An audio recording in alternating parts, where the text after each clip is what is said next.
நான் பைபிள் காலேஜில் பிரசங்கம் பண்ணப்போ 15 நிமிஷம் 2 வாரமா 4 பக்கம் எழுதி வச்சு மேல போனா கீழே 52 பேர் இருந்தானுமே.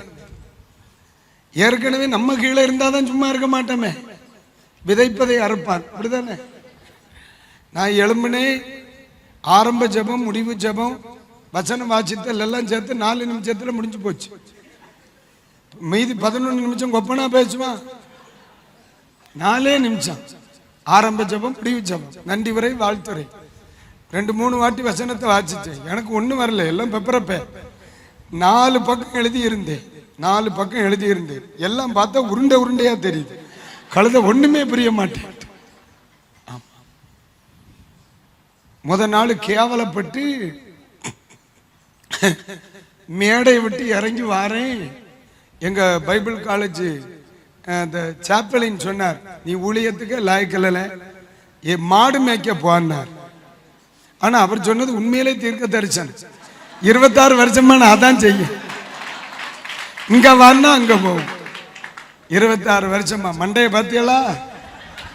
இதான் சபை வளர்ச்சிக்கு அடையாளம். இப்ப என்ன பண்றது?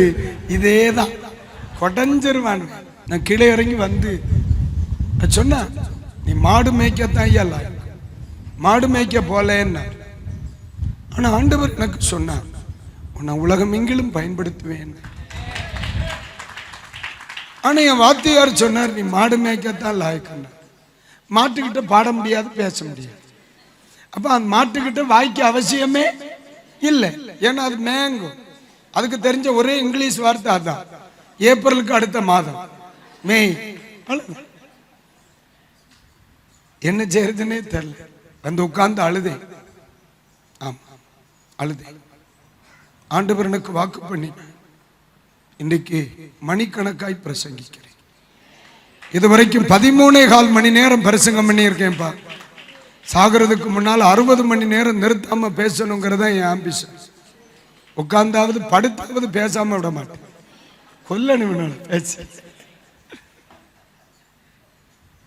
வெறும் 9ஆம் வகுப்பு மட்டும் படித்த நான் ஒரு சாதாரண லாரி டிரைவர். ஆனா இன்றைக்கு உலகமெல்லாம் போய் என் அப்பனுடைய சத்தியத்தை பேச இந்த நாவை தேவன் அபிஷேகித்தார்.